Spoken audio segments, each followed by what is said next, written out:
And Spadina Avenue is getting a temporary dedicated bus lane beginning tomorrow. The city working to get it installed today. It's all in an effort to ease congestion as the 510 streetcars remain out of commission to make way for track repairs. Greg Ross is live at Front in Spadina. And Greg, the closure of the 510 has been causing headaches for commuters for weeks now. How are people reacting to this dedicated bus lane that's coming? Well, Cal, the reaction here is pretty mixed. People who take the bus every day, well, they're pretty happy about this. The city says that transit times have tripled since June, and that's when they actually had to replace streetcars here with buses because construction began on the streetcar tracks. You can see the streetcar tracks here behind me. Those are standalone streetcar tracks. So when the streetcars are running, they don't interfere with traffic, but the buses that they've been replaced with, they have to drive on the regular lanes of traffic, and when it's congested, those buses at times aren't even moving. So as you can imagine, this is good news for people who take the bus, but people who commute here on Spadina say that it is bad, and they think it's only going to get worse, removing a lane of traffic in each direction. I can tell you for sure that this city absolutely cannot handle the traffic that it has right now, and it's going to get even worse. Absolutely worse. And I'm not looking forward to it, and I'm looking forward to moving out of the city. After 27 years, something like that, I'm out. And there's always the cars that are parked on the side of the street, which then you lose a lane, and then you have the bikers. I find Spadina generally, whether you're in a car or in a bus, is really difficult to go down on rush hour. So that's really cool to hear that there's going to be a bus lane. As long as they're doing the construction on the streetcars, they're going to make this a designated bus lane. I didn't know that. That's awesome, actually. That's really nice. I hope people will oblige to that. I think it'll be a hard adjustment for cars, probably, to realize that. City Councillor Osman Malik is the one who proposed this bus lane solution. The proposal also includes removing street parking, which is available during off-peak times in the right lane on each side. So that will be gone under this new proposal as those lanes become designated bus lanes 24 hours a day. She says the expectation is that it won't only speed up transit along this route. She says they're hoping that it's also going to speed up traffic as well. And she says they're also going to be taking some measures to help ensure that traffic does keep moving. We have to be monitoring the impacts very closely. We have to keep a close eye on travel times, use camera and signal technology in the best way possible, and also to ensure that we have traffic agents on site that are keeping intersections clear and ensuring that this priority bus lane is moving traffic along with folks who are in cars, and to make sure that emergency vehicles are able to get through as well. Malik told me that they actually started preparations on these bus lanes overnight last night. They're going to continue those preparations overnight tonight, and she says they should be ready to go. We should have the bus lanes up and running by tomorrow morning. So that means one less lane of traffic in each direction. That means buses will have a free lane to move, and we'll see exactly, Kelda, what kind of impact that this change is going to have. Yeah, we'll wait and see. Thanks so much, Greg. Greg Ross, live at Front in Spadina tonight. Toronto police have arrested a 17-year-old boy in connection with the stabbing of a rideshare driver in Scarborough last week.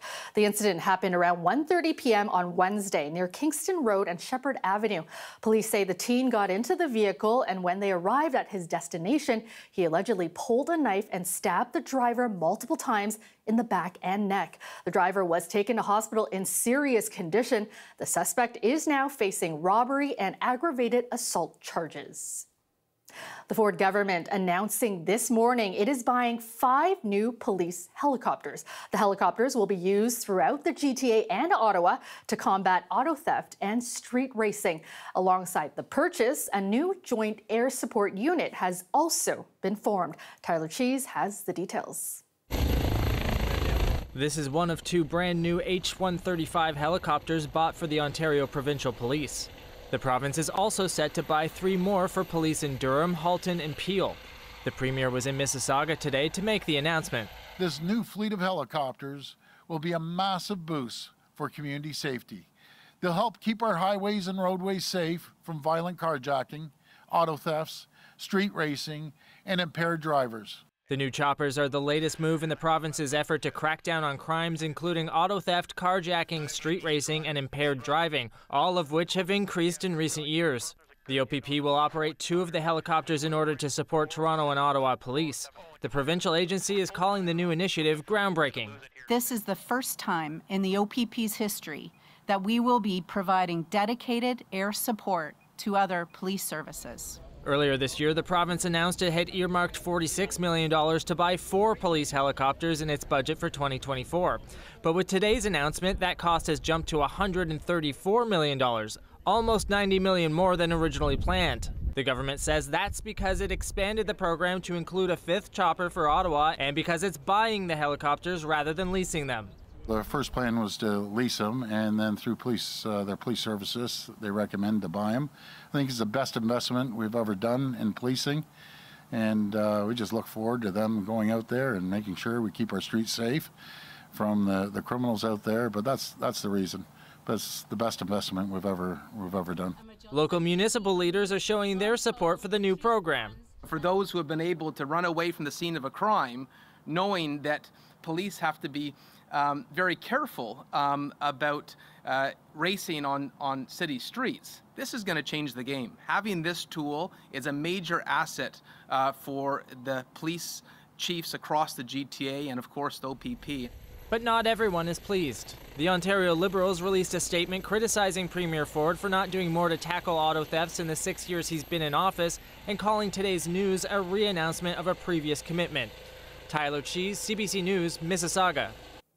At that same news conference, Premier Doug Ford also criticized some judges and justices of the peace for letting people out on bail too easily. He says he's directing his Attorney General to track bail numbers. We can't measure. There's no measurement going on right now. I love our court system. We have some of the finest JPs and judges in the country, but we have some other JPs and judges that just think letting them out on bail is the right thing to do. It's the wrong thing to do. But we're going to be measuring, and there'll be accountability. It's unclear what that accountability will mean. The Premier is being accused of trying to direct judges and JPs. They're independent, and that office should be respected. It should not be up to parliamentarians or members of the provincial legislature to provide that oversight. Ford and the other premiers have been pushing the federal government to make it harder for repeat offenders to get bail beyond the new legislation added last year. The feds say it's up to the provinces to administer bail and track it. The Ontario government is increasing access to free menstrual products in schools. In his first announcement as Education Minister, Todd Smith says the province is renewing its agreement with Shoppers Drug Mart for 3 more years. No. Missing out on the full school experience can really affect a student's social and emotional well-being. It's a cycle of disadvantage that perpetuates itself as each missed day turns into a missed opportunity, widening the gap between these students and their peers. With this initiative, we're changing that so that they can reach their full potential and every student can realize their dreams. The funding will provide more than 23 million pads and tampons. That's an additional 3 million more products compared to the previous agreement with Shoppers Drug Mart in 2021. It also includes 1,400 dispensers that were not part of the last deal. The period products will be dispersed among all school boards across the province. Toronto's food insecurity crisis is getting a helping hand from a major religious denomination. The Church of Jesus Christ of Latter-day Saints is using emergency funding to help the city's largest food bank keep up with overwhelming demand. Clara Pasica has more. Here at Daily Bread Food Bank, volunteers took a pause from sorting through boxes of food donations for a special announcement. Jesus Christ Church of Latter-day Saints is gifting the food bank $2 million. An elder who spoke to CBC said that parishioners were shocked to learn that 1 in 10 people in Toronto are using a food bank, and that people from right across North America chipped in to help. So it's really an expression and extension of our faith. 1 in 20 going to 1 in 10 in terms of the need. And the food insecurity issues in Toronto, that was really the wake-up calls. Like, we can do something here to benefit our community members.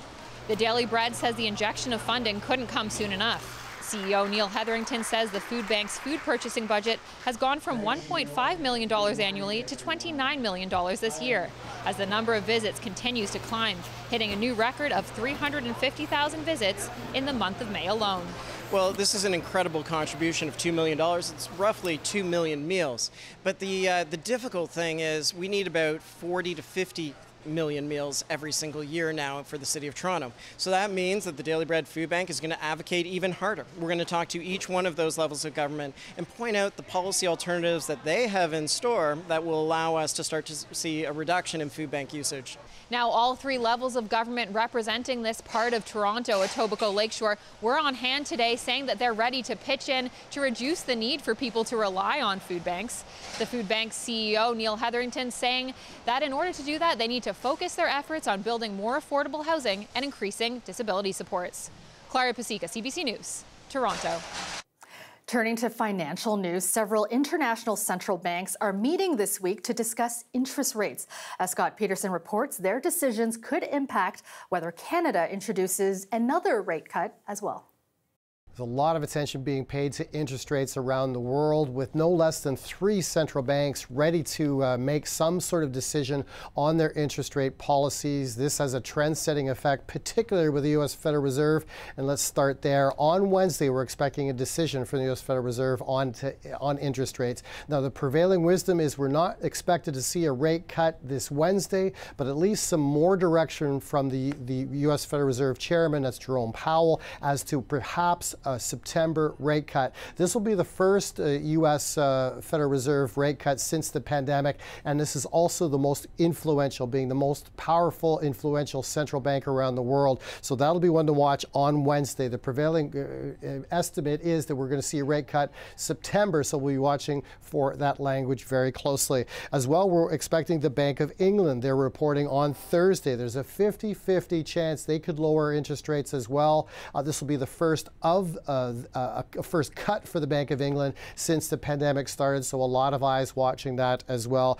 Bank of Japan is making their interest rate decision tomorrow. This will be a wild card. This is a 50-50 chance of them might even raising their interest rates. The yen is at a somewhat of a historic low. They don't want to depress that anymore, so we could see a little bit of a rate hike, but that's counterintuitive to the mood going on around the world. The sentiment is that interest rates have been too high. They're starting to hurt the economy. If they're any higher any longer, it could cause a recession. So as well, the Bank of Canada will be freed up if the U.S. Federal Reserve does lower rates. It's very influential in the Bank of Canada. We've already made 2 rate reductions here in this country, and Canada being the first G7 nation to lower interest rates. So in a bit of a sense of a trendsetter from the Bank of Canada. But U.S. Federal Reserve, if they do lower, or at least signal they're going to lower in September, the markets should be excited by that. And anybody, of course, with a lot of debt out there, perhaps having to refinance their mortgages. Scott Peterson, CBC News, Toronto. Welcome back. Milder weather continues to offer some relief for fire crews in Jasper, Alberta. Officials say all of the fires within the town are now out, and a buffer zone of about 3 kilometers has been extended around the community. Crews have also restored power to prepare for a staged re-entry for displaced residents, but there is no firm timeline for when that will happen. Karen Pauls reports. It's been 1 full week since this wildfire ignited, destroying 1/3 of the buildings in Jasper's town site. For the last few days, rain and cooler temperatures have given firefighters a reprieve, and they're taking advantage of it.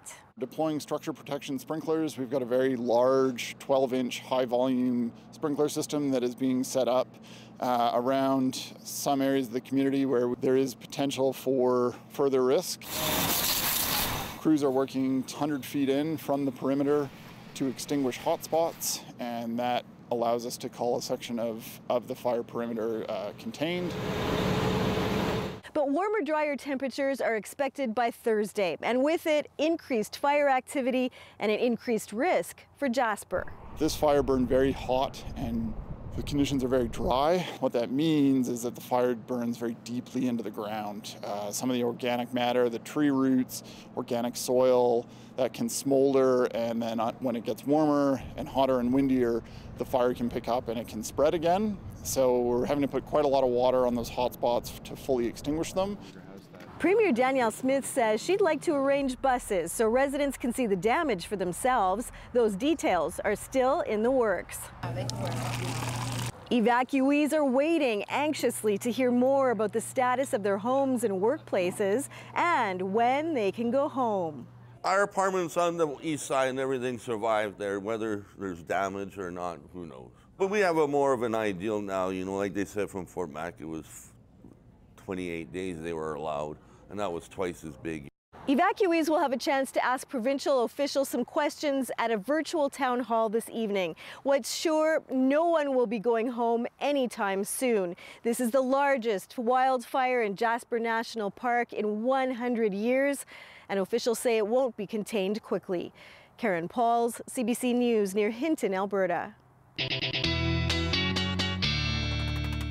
And a look at the weather here at home. A hot one today in Toronto with a high of 30, though it felt hotter than that. The humidex reaching up into the high 30s. We'll see a few clouds tonight as the low drops to 19. And a bit of a mixed bag tomorrow. It's going to stay hot with a humidex in the mid 30s, but we could see a few showers in the afternoon with a risk of thunderstorms. Temperatures will stay high throughout the week as we see scattered showers right through to the weekend. And as we head to break, here's a look at where the markets closed today. The TSX fell 35 points, the Dow dropped 49 points, and the dollar traded down at 72.18 cents US. We'll be right back. Welcome back. It was a golden day for Canadian athletes at the Summer Olympics in Paris as they captured gold in 2 events, in and out of the water. Angie Seth has more. Well, history being made in Paris once again for Canada with the country's first 2 golds, one in the pool, the other on the mat. Thanks for joining us.